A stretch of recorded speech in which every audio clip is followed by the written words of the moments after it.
Mi nombre es Gabriela Ortiz. Durante cuatro años he escuchado a mi cuñada Marcela explicarle a toda mi familia política por que ella entiende los negocios y yo no. Lo irónico es que ella trabaja en Edificaciones Ortiz, la empresa constructora que heredé de mi abuelo cuando tenía 26 años, después de su muerte repentina. Gabriela nunca terminó su maestría. Comentó Marcela durante la comida familiar del domingo en casa de mis suegros, cortando delicadamente su ensalada. Lavaba un collar de perlas auténticas y un reloj Cartier que brillaba ostentosamente bajo la luz del comedor. Es admirable que intenta ayudar en el negocio familiar, pero la construcción es una industria compleja. Require educación especializada, experiencia real. Mi suegra, Doña Eugenia, asintió pensativamente mientras servía más agua en las copas. Marcela tiene una maestría en administración de empresas de la paid. Y 10 años de experiencia en consultoría antes de unirse a Edificaciones Ortiz. Es una de las directoras de desarrollo más jóvenes en el sector de construcción. Qué impresionante, murmuró mi esposo Roberto a mi lado, apretando mi mano bajo la mesa en señal de apoyo silencioso. Él era uno de los tres únicos que conocen toda la verdad. Mi abogado personal y mi contador eran los otros dos. Todos habían firmado acuerdos de confidencialidad cuando heredé la empresa. Lo que nadie en la familia sabía era que cuando mi abuelo murió, dejó su empresa no a su hijo varón como todos esperaban, sino a mí. Su única nieta que había pasado todos los veranos de su adolescencia aprendiendo el negocio desde cero. Desde los 14 años trabajó en los sitios de construcción durante vacaciones, primero mezclando cemento, luego aprendiendo a leer planos, eventualmente coordinando con arquitectos y ingenieros. El proyecto del Centro Comercial Santa Fe está avanzando excelentemente bajo mi supervisión, continuó Marcela, limpiándose los labios con la servileta de lino. 50 millones de pesos en contratos. La junta directiva personalmente me felicitó el mes pasado. Mi bono trimestral será de casi 300,000 pesos. Mi cuñado Esteban, esposo de Marcela y hermano mayor de Roberto, sonrió con orgullo. Marcela prácticamente dirige Edificaciones Ortiz ahora. El dueño, quien quiera que sí, tiene suerte de tenerla. Aunque todos sabemos que la familia Ortiz nunca revela públicamente quién heredó después del viejo Don Fernando. Y es para protección, explicó mi suegro, Don Arnaldo, desde la cabecera de la mesa. El negocio de construcción entre criminales, secuestradores. Mantener el dueño real en secreto es prudente. Marcela me miró con condescendencia, apenas velada. Gabriela, ¿todavía trabajas en ese puesto administrativo en la empresa? Recursos humanos o algo así? Coordinación general, respondí tranquilamente, tomando un sorbo de vino tinto. En realidad, mi título oficial en los documentos legales era presidenta y accionista mayoritaria, con el 85% de todas las acciones. Pero Marcela no necesitaba saber eso todavía. Muy apropiado, dijo Marcela con una sonrisa que no alcanzaba sus ojos. Trabajo administrativo está bien para alguien sin educación especializada. Pero si alguna vez quieres aprender sobre el lado real del negocio, estrategia, desarrollo, negociación con clientes grandes, puedo mentorarte. Consideralo un favor familiar. Cada palabra era como una gota de veneno lenta pero acumulativa. No era solo el menosprecio de Marcela, era la manera en que toda mi familia política había aceptado esta narrativa de que ella era la ejecutiva brillante mientras yo era simplemente alguien que ayudaba en la empresa familiar. Durante los 4 años desde que heredé Edificaciones Ortiz, mantuve mi perfil bajo intencionalmente. Mi abuelo me había enseñado que en el negocio de construcción, especialmente en México, ser subestimada era una ventaja estratégica. Mientras competidores y empleados deshonestos enfocaban su atención en figuras más visibles, yo operaba desde las sombras, tomando cada decisión importante, revisando cada contrato mayor, aprobando cada gasto significativo. El año que viene aspiro a vicepresidencia, anunció Marcela, sirviéndose más vino. Con mi trayectoria y resultados, y es prácticamente inevitable. Manejo proyectos por casi 200 millones de pesos anuales. Sin falsa modestia, soy indispensable para la empresa. Lo que Marcela no sabía era que yo revisaba personalmente cada uno de sus proyectos. Y lo que había encontrado durante los últimos 6 meses era profundamente preocupante. Sobornos a inspectores municipales disfrazados como consultoría externa, materials de construcción de calidad inferior facturados al precio de materials premium, contratos inflados con proveedores que lo daban comisiones personales del 10%, y mi director financiero, Lic. Gustavo Morales, me había entregado un expediente de 120 páginas documentando cada irregularidad. Señora Ortiz, me dijo en mi oficina privada del edificio corporativo, la oficina que ni siquiera Marcela sabía que existía. Esto constituye fraude corporativo. Podríamos enfrentar investigaciones federales si esto sale a la luz públicamente. Necesitamos actuar. Estamos documentando todo meticulosamente, respondí, revisando las hojas de cálculo en mi computadora. Cuando movemos, necesito que sea irrefutable. Sin espacio para apelaciones o dudas. Durante las siguientes semanas, el equipo legal y financiero compiló evidencia adicional. Correos electrónicos donde Marcela ordenaba a subordinados falsificar reportes de calidad. Fotografías de sitios de construcción mostrando materials claramente inferiores a lo especificado en contratos. Testimonios de 3 proveedores diferentes confirmando el esquema de comisiones ilegales, pero había algo más, algo que dolía más profundamente que el fraude financiero. Marcela había estado desprestigiando activamente dentro de la empresa. Mi asistente personal, Carolina Fuentes, me mostró correos electrónicos internos donde Marcela me describía como la secretaria del dueño fantasma, alguien sin autoridad real cuyas opiniones podían ser ignoradas. Todos en desarrollo piensan que usted es solo una empleada administrativa sin poder, me dijo Carolina con frustración visible. Marcela ha cultivado esa imagen intencionalmente. Cuando usted envía instrucciones o hace preguntas, ella le dice a su equipo que pueden descartarlas porque vienen de alguien que no entiende el negocio real. Eso fue la gota que derramó el vaso. Una cosa era robar dinero de mi empresa. Otra completamente diferente era sabotear mi autoridad y credibilidad sistemáticamente. Convoca una evaluación trimestral completa. Orden finalmente. Junta directiva completa. Todos los directores de departamento. Quiero a Marcela present. Y prepara los documentos de terminación. Los firmaré personalmente. Carolina sonrió con grim satisfaction. Finalmente revelaremos su identidad. Es hora, confirm. 4 años de silencio han sido suficientes.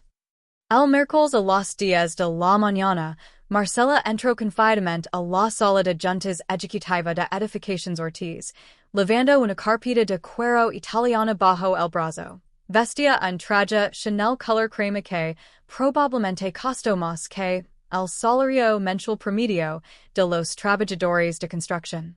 Su cabello estaba peinado en un moño perfecto, su maquillaje aplicado profesionalmente.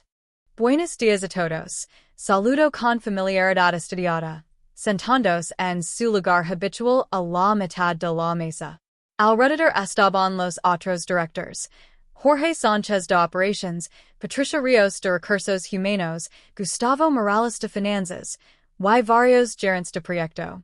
Lo que Marcela notó inmediatamente fue que la silla en la cabecera de la mesa, tradicionalmente vacía en señal de respeto al dueño ausente, estaba ocupada por primera vez en 4 años.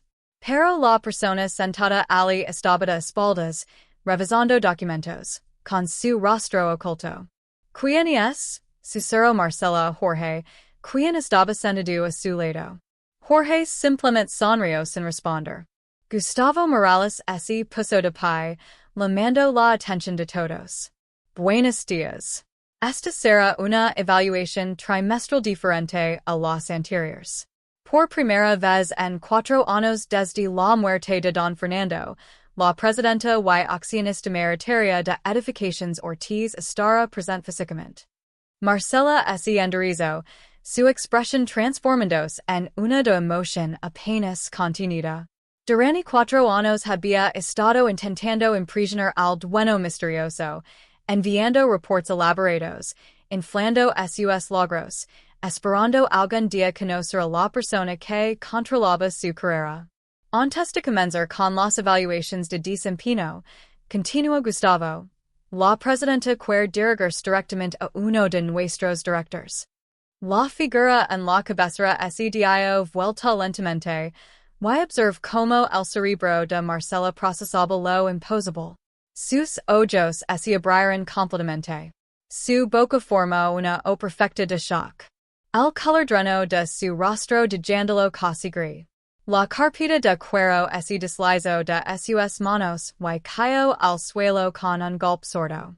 Gabriela, susurró, su voz apenas audible. ¿Qué estás haciendo en esa silla? Me senté en mi silla, respondí calmamente, colocando mis manos sobre la mesa, en mi sala de juntas en mi empresa. Buenos días, Marcela. Creo que tú y yo necesitamos tener una conversación muy seria. Sac mi identificación corporativa y la coloque sobre la mesa, una credencial especial con sello holográfico que decía Gabriela Ortiz Fernández, presidenta y accionista mayoritaria. Edificaciones Ortiz S.A.D.C.V. Marcela negó con la cabeza repetidamente, como si pudiera negar la realidad física frente a ella. No, esto no tiene sentido. Tú trabajas en coordinación general and administration. No tienes educación en negocios. No terminas tu maestría.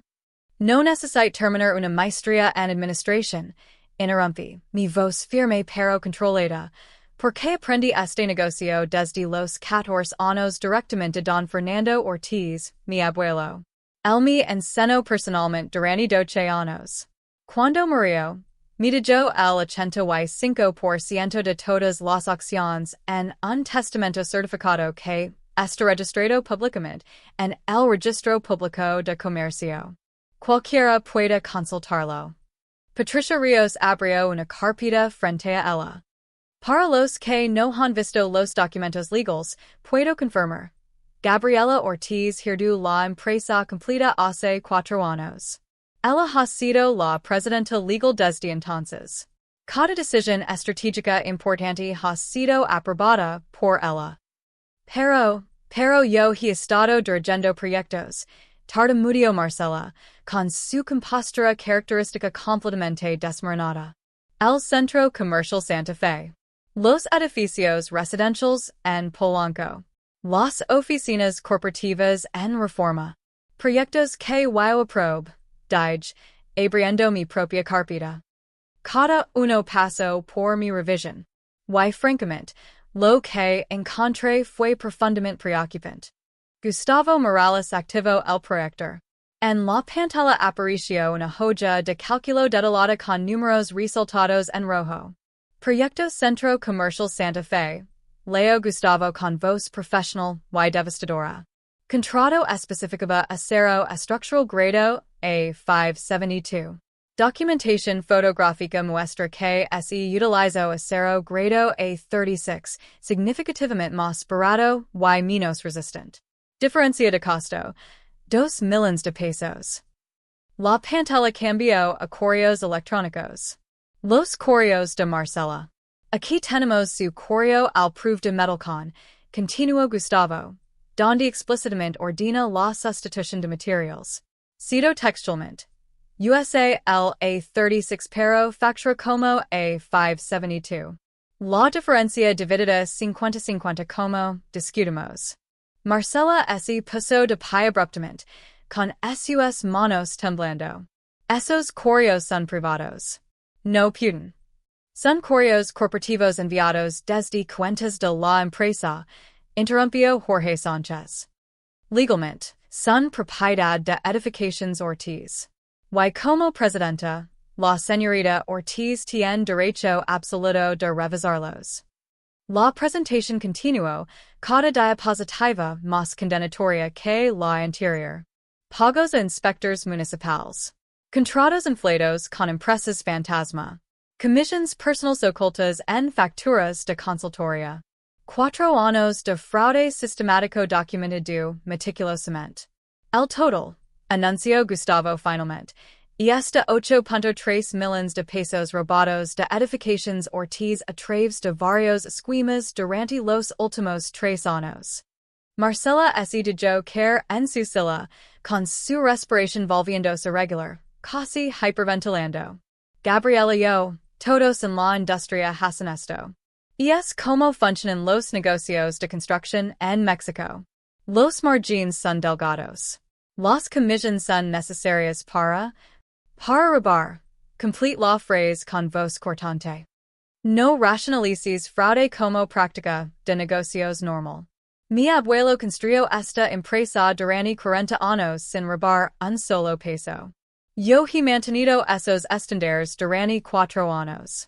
Tú decidiste que las reglas no aplicaban para ti. Patricia Ríos colocó un documento grueso frente a Marcela. Carta determinación por causa justificada. Fraude, malversación de fondos, violación de códigos de ética corporativa, y daño intencional a la reputación de la empresa y su presidenta. Mi reputación, repetí, sintiendo años de frustración finalmente encontrando voz. Durante 4 años me has descrito dentro de esta empresa como la secretaria del dueño fantasma. Has instruido a tu equipo que ignore mis directivas porque vengo de alguien que no entiende el negocio real. Has menospreciado sistemáticamente mi educación, mi experiencia, mi autoridad. Carolina, mi assistant personal, entró con una tablet, mostrándola a toda la junta. Aquí están 22 correos electrónicos diferentes donde la señora Marcela Vega específicamente instruye subordinados a descartar órdenes o preguntas de la señorita Ortiz. Uno de los gerentes de proyecto, Luis Mendoza, levantó su mano tímidamente. Señorita Ortiz, yo quiero disculparme. La señora Vega nos dijo repetidamente que usted no tenía autoridad real. Que era solo una empleada administrativa que pretendía tener influencia. Seguí sus instructions porque, bueno, ella era mi jefa directa. Era tu jefa, Carregui. Pasado. A partir de este momento, Marcela Vega ya no trabaja para Edificaciones Ortiz. Gustavo colocó otro documento frente a Marcela. Tu bono anual de 300,000 pesos ha sido revocado. Además, la empresa iniciará acciones legales para recuperar los 8.3 millones de pesos robados. Nuestros abogados ya presentaron una demanda penal por fraude. El rostro de Marcela, Hipólito, se volvió prácticamente traslúcido. ¿Demanda penal? Gabriela, por favor, somos familia. Piensa en Esteban, en tus sobrinos. Esto destruirá. Deberías haber pensado en tu familia antes de robar 8 millones de pesos, respondí firmemente. Roba. La familia no pasa años desprestigiando a sus miembros mientras se beneficia de su generosidad. Patricia señaló una línea específica en el documento de terminación. Tienes 60 minutos para recoger tus pertenencias personales. Tu acceso al edificio y todos los sistemas ha sido revocado. Seguridad te escoltará. Marcela me miró con desesperación, con lágrimas finalmente brotando y arruinando su maquillaje perfecto. Gabriela, yo, todo lo que dije en las comidas familiares, sobre que no sabías de negocios, que necesitabas aprender, yo no sabía que eras la dueña. Si hubiera sabido. ¿Habrías sido respetuosa? term law phrase. Me habrías tratado con dignidad solo porque tenía poder sobre ti. Ese es exactamente el problema, Marcela. El respeto no debería depender de títulos o poder. Debería ser básico, humano, familiar.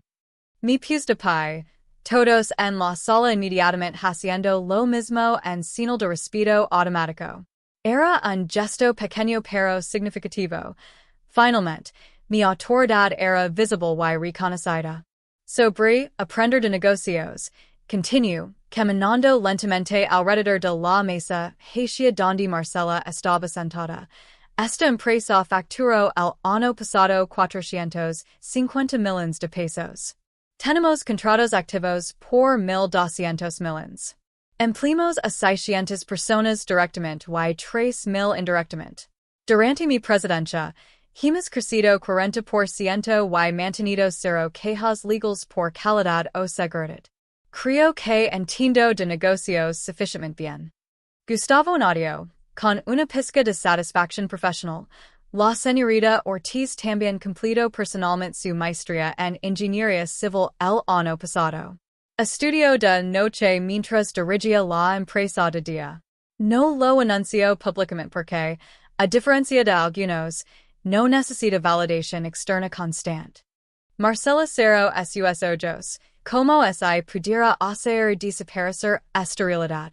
Cuando los abrió de nuevo, estaban rojos y hinchados. ¿Qué le voy a decir a Esteban? ¿A tus suegros? ¿A toda la familia? La verdad, respondí simplemente. ¿Que trabajabas para tu cuñada? ¿Que cometes fraude durante años? ¿Que las consecuencias finalmente llegarán? ¿Y que en el mundo profesional real, robar tiene repercusiones? Dos guardias de seguridad aparecieron en la puerta. Patricia hizo un gesto hacia ellos. Señora Vega, es momento de retirarse.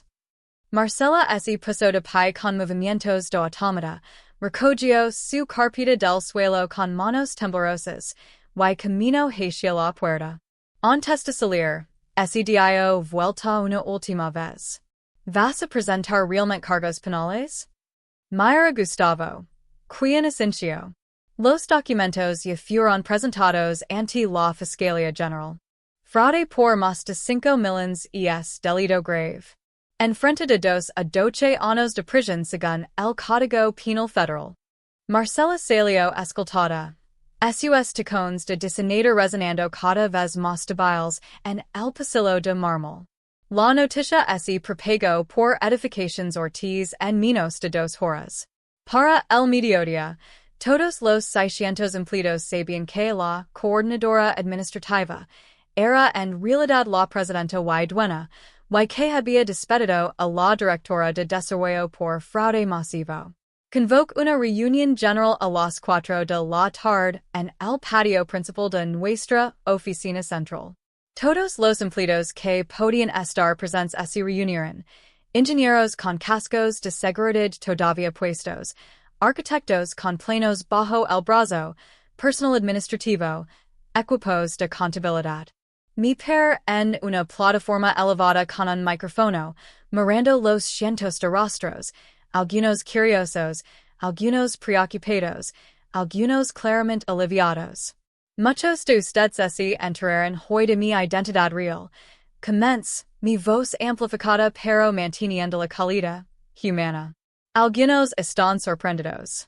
Otros probablemente se preguntan por qué mantuve esto en secreto durante 4 años. Hice una pausa, eligiendo mis palabras cuidadosamente. Mi abuelo, Don Fernando, me enseñó que la verdadera autoridad no viene de títulos en tarjetas de presentación. Viene de conocimiento profundo, decisiones éticas, y respeto ganado a través de acciones. Durante 4 años, he trabajado junto a muchos de ustedes. He revisado sus proyectos, aprobado sus presupuestos, celebrado sus éxitos. Lo hice sin necesidad de que supieran mi título porque el trabajo hablaba por sí mismo. Un ingeniero de campo, Mario Gutierrez, levantó su mano. Señorita Ortiz, El despido de la señora Vega afectará nuestros proyectos actuales? Excellent pregunta, respondí. No. Jorge Sánchez asumirá temperament desarrollo mientras buscamos un reemplazo. Todos los proyectos continúan. Todos los contratos laborales permanecen intactos. Lo que cambió hoy no fue la operación de esta empresa, sino la eliminación de corrupción que amenazaba su integridad. Patricia Ríos se unió a mí en la plataforma. Quiero que todos entiendan algo importante. El fraude de Marcela Vega fue posible en parte porque operaba con secretismo, sin supervisión real. A partir de hoy, implementaremos auditorías trimestrales independientes para todos los departamentos. Transparencia total. Un arquitecto joven, probablemente de 25 años, levantó su voz tímidamente. ¿Significa esto que finalmente podemos reportar prácticas questionables sin miedo a represalias? Mi corazón se apretó al escuchar esa pregunta. ¿Cuántas personas habían visto señales de fraude pero se sintieron impotentes para reportarlas? Absolutamente. Respondí con firmeza. Estamos estableciendo una línea directa anónima para reportar cualquier conducta poco ética. Cada report será investigado personalmente por mí o por alguien de mi confianza directa. Hay protección legal completa contra represalias. Esta empresa fue construida por mi abuelo con integridad inquebrantable. Esos son los estándares a los que volveremos. Los aplausos comenzarán con Luis Mendoza, el gerente proyecto que había admitido antes seguir las instrucciones de Marcela. Luego otros se unirán, hasta que todo el patio resonaba con ovación. Vi lágrimas en algunos rostros, alivio en otros, esperanza en muchos. Esa noche, mi teléfono explotó con llamadas de mi familia política. Primero fue Esteban, el esposo de Marcela. Gabriela, necesitamos hablar.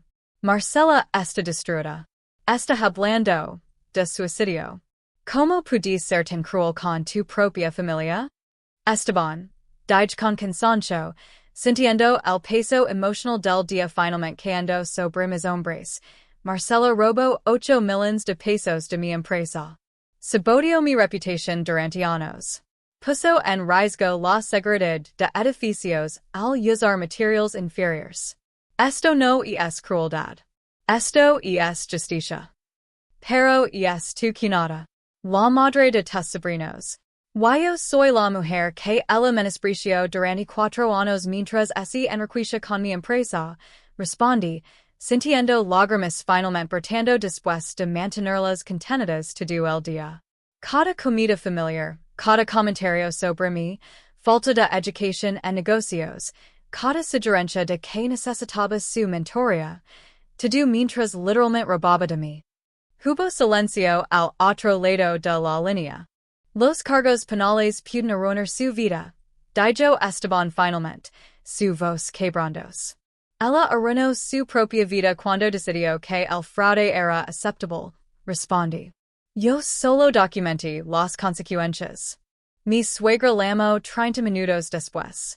Doña Eugenia, normalmente la personificación de la gracia y compostura, sonaba casi histérica. ¿Cómo pudiste hacer esto a Marcela? ¿En nuestra familia? El escándalo. Todos van a hablar. La vergüenza.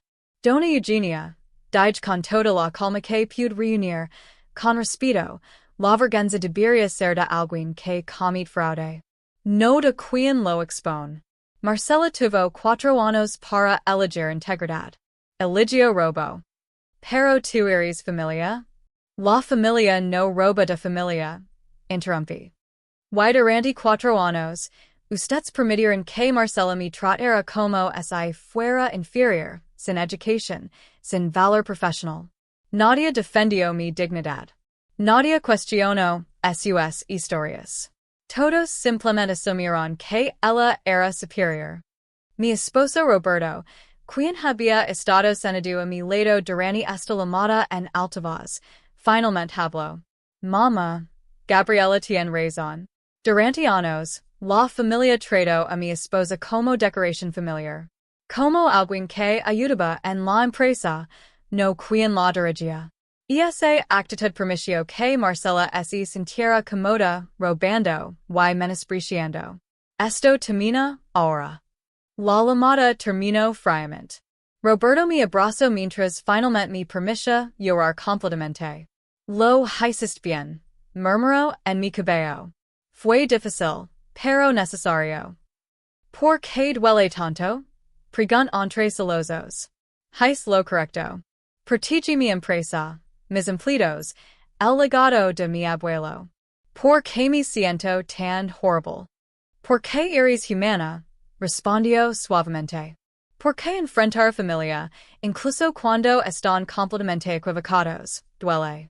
Pero el dolor no significa que tu decisión fue incorrecta. Durante las siguientes semanas, la historia legó a los medios de negocios.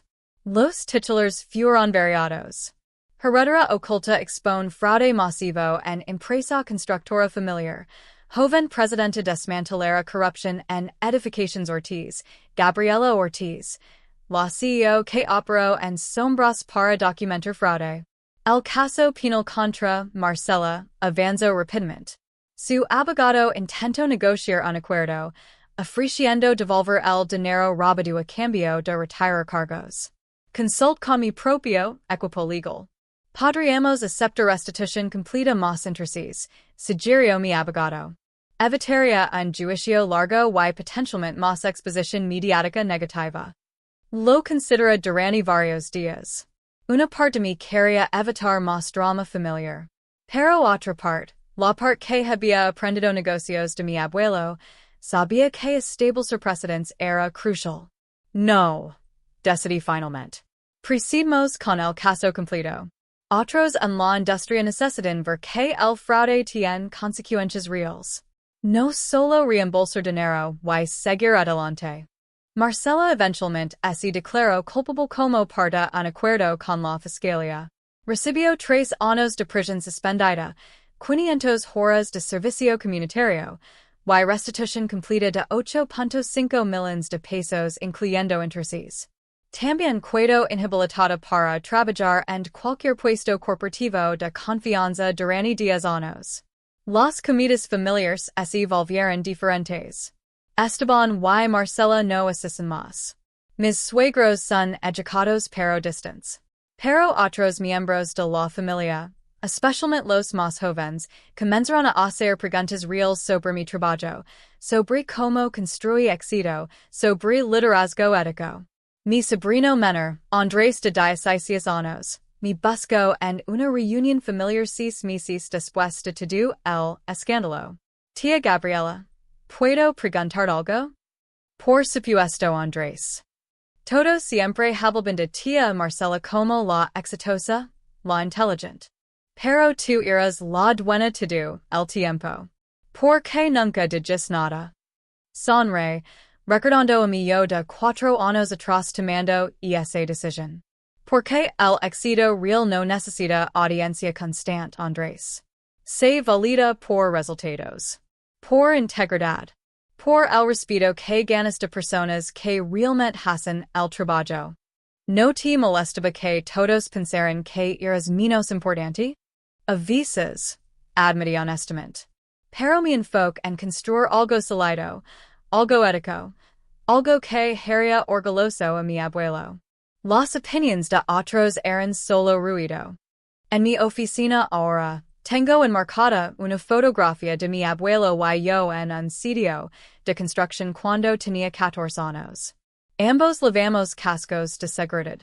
Él está señalando algo en un plano arquitectónico. Mi expresión es de concentración intensa.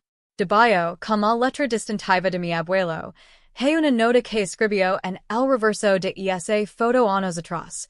Gabriela, el liderazgo verdadero no grita. Observa. Aprende. Documenta. Y cuando llega el momento de actuar, actúa con integridad absoluta. Te amo, abuelo. Cada vez que miro esa foto y esa nota, recuerdo el momento en la sala de juntas. El shock en el rostro de Marcela. Los documentos determinación que firmé con mano firme. La expresión de Gustavo Morales cuando anunció que su bono anual ese había esfumado. No fue venganza. Fue proteger el legado de mi abuelo. Fue defender los estándares éticos que hacen que una empresa valga algo más allá de números en balance general. Y cuando jóvenes empleados ahora me ven caminando por los sitios de construcción con mi casco de seguridad, y mi credential de presidente visible, cuando me piden consejos sobre sus carreras, cuando me dicen que finalmente sienten que pueden reportar problemas sin miedo, sé que tomé la decisión correcta. La justicia a veces duele. Especialmente cuando involucra familia. Pero la alternativa, permitir que el fraude, el menosprecio y la falta de ética continúen sin consecuencias, habría dolido mucho más.